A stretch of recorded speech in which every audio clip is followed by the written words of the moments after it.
2017 ମସିହାରେ 2017 ମସିହାରେ ଏଇ ଯୋଉ ଚାଇଲ୍ଡ ୱେଲଫେୟାର କମିଟି ରିପୋର୍ଟ ହିଁ ଆସିଛି। ସେତେବେଳେ ଯେ ସୁଭାଷ ମହାପାତ୍ର ଜଣେ ମାନବିକ ଅଧିକାର କର୍ମୀ ସେ ଏ ଅଭିଯୋଗ ଚାଇଲ୍ଡ ୱେଲଫେୟାର କମିଟି ପାଖରେ କରିଥିଲେ। ତାପରେ ଚାଇଲ୍ଡ ୱେଲଫେୟାର କମିଟି ଆପଣ ତଦନ୍ତ କରିଥିଲେ ଏବଂ ତଦନ୍ତ କରିକି ଚାଇଲ୍ଡ ୱେଲଫେୟାର କମିଟି ଯୋଉ ରେକମେଣ୍ଡ ଯାହା ଦେଇଛନ୍ତି, ଖାଇବା କିନ୍ତୁ ଠିକ ନାହିଁ, ଲାଟ୍ରିନ୍ ପରିଷ୍କାର ନାହିଁ, ବେଡ୍ ନାହିଁ, ଏସବୁ ତଥ୍ୟ ଗୁଡା ଦେଇଛନ୍ତି। ଆଉ ସବୁଠାରୁ ଗୁରୁତ୍ୱପୂର୍ଣ୍ଣ ଚାଇଲ୍ଡ ୱେଲଫେୟାର କମିଟି ରେକମେଣ୍ଡ କରିଥିଲେ ଯେ ଜୁଭେନାଇଲ ଜଷ୍ଟିସ ଆକ୍ଟ ଅଣ୍ଡରରେ କି ସଂସ୍ଥା ଆସିବା କଥା, ଯୋଉଟା କି ଜୁଭେନାଇଲ ଜଷ୍ଟିସ ଆକ୍ଟ ଅଣ୍ଡରରେ ଯୋଉମାନେ ପିଲାମାନଙ୍କୁ ରଖିବେ, ହଷ୍ଟେଲ କରିବେ, ପାଠ ପଢେଇବେ, ସେମାନଙ୍କୁ ସମସ୍ତେ ପଞ୍ଜୀକୃତ ହେବେ ସରକାରଙ୍କ ପାଖରେ। ଏବଂ ଚାଇଲ୍ଡ ୱେଲଫେୟାର କମିଟି ରେକମେଣ୍ଡ ବି କରିଥିଲେ। ଏବଂ କାହିଁକି ପଞ୍ଜୀକୃତ ହେବା ଦରକାର ନା ମାନେ ଚାଇଲ୍ଡ ଇନ୍ ଡିଷ୍ଟ୍ରେସ୍, ମାନେ child in need of care, ସେ ପିଲାମାନେ ହେବେ। ଏବଂ କିଡ୍ ସଂସ୍ଥାରେ ଏଇଭଳିଆ ପିଲାମାନେ ଅଛନ୍ତି ବୋଲି ଚାଇଲ୍ଡ ୱେଲଫେୟାର କମିଟି ଦେଇଥିଲେ।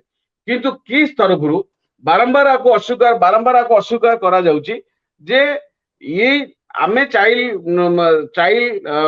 ଜୁଭେନାଇଲ ଜଷ୍ଟିସ ଆକ୍ଟ ଅଣ୍ଡରରେ ଆମେ ରେଜିଷ୍ଟ୍ରେସନ ହବୁ ନାହିଁ, ଆମେ child in need in care ମାନେ ପ୍ରୋଟେକ୍ସନ ଏଇଭଳିଆ ପିଲାଙ୍କୁ ଆମେ ରଖୁନ। ଆକ୍ଚୁଆଲି ଏଇଟା ଭୁଲ। ସେଥିପାଇଁ ଚାଇଲ୍ଡ ୱେଲଫେୟାର କମିଟି କହିଥିଲା ଯେ ଯେତେ ପିଲା ତମେ ରଖିଛ ତାକୁ ଆଣି ଚାଇଲ୍ଡ ୱେଲଫେୟାର କମିଟି ପାଖରେ ହାଜର କର, କିନ୍ତୁ ସେମାନେ ହାଜର କରାଇଲେ ନାହିଁ। ଚାଇଲ୍ଡ ୱେଲଫେୟାର କମିଟି ରେକମେଣ୍ଡେସନ ମାନିଲେ ନାହିଁ। ଏଭେନ୍ ବି ଜିଲ୍ଲାପାଳଙ୍କ ତରଫରୁ ମଧ୍ୟ ବି ରିପୋର୍ଟ ଦିଆହେଲା ପର୍ଯ୍ୟନ୍ତ ତାକୁ ମଧ୍ୟ ସେ ଖାତିର କଲେ ନାହିଁ। ଯେହେତୁ ସେତେବେଳେ ସରକାରରେ ଥିଲେ, ବିଜୁ ଜନତା ଦଳ ସରକାର ତାଙ୍କର ଥିଲା ପୁରା ତାଙ୍କ ଅଧୀନରେ, ତେଣୁକରି ସେଥିପାଇଁ କୌଣସି ପ୍ରକାର କାର୍ଯ୍ୟାନୁଷ୍ଠାନ ତାଙ୍କ ତରଫରୁ ତାଙ୍କ ବିରୁଦ୍ଧରେ ନିଆଗଲା ନାହିଁ। ତେଣୁ ଅସୁବିଧା ହଉଛି ଯେ ବର୍ତ୍ତମାନ ଏବେ ବି ମଧ୍ୟ ବି ପିଲାମାନେ ସୁରକ୍ଷିତ ଅଛନ୍ତି କି ନାହିଁ, ପ୍ରପର ଖାଇବାକୁ ଦିଆହଉଛି ନା ନାହିଁ, ଆର ମଧ୍ୟ ତଥ୍ୟ କାହା ପାଖରେ ନାହିଁ। ତେଣୁ ଏ ଘଟଣାଟାର ଗୋଟେ ପୁଙ୍ଖାନୁପୁଙ୍ଖ ତଦନ୍ତ ହବା ଦରକାର ଏବଂ ଜୁଭେନାଇଲ ଜଷ୍ଟିସ ଆକ୍ଟରେ ତୁରନ୍ତ କି ସଂସ୍ଥାକୁ ପଞ୍ଜୀକୃତ ହବା ଦରକାର। ପଞ୍ଜୀକୃତ ହେଲେ ହିଁ ଟୋଟାଲ ମନିଟରିଂ ସିଷ୍ଟମଟା ସରକାର କରିବେ, ବୁଝାଶୁଣା କରିବେ ଏବଂ ତାର ଡେ ଟୁ ଡେ ମନିଟରିଂ ହବା ଦରକାର। ବର୍ତ୍ତମାନ ସରକାର ସ୍ପଷ୍ଟୀକରଣ ଦିଅନ୍ତୁ ଯେ 10 ବର୍ଷ ଭିତରେ କେତେ ଥର ମନିଟରିଂ ହେଇଛି କି ସଂସ୍ଥାର, ଥରେ ବି ମନିଟରିଂ କେହି କରିନାହାନ୍ତି।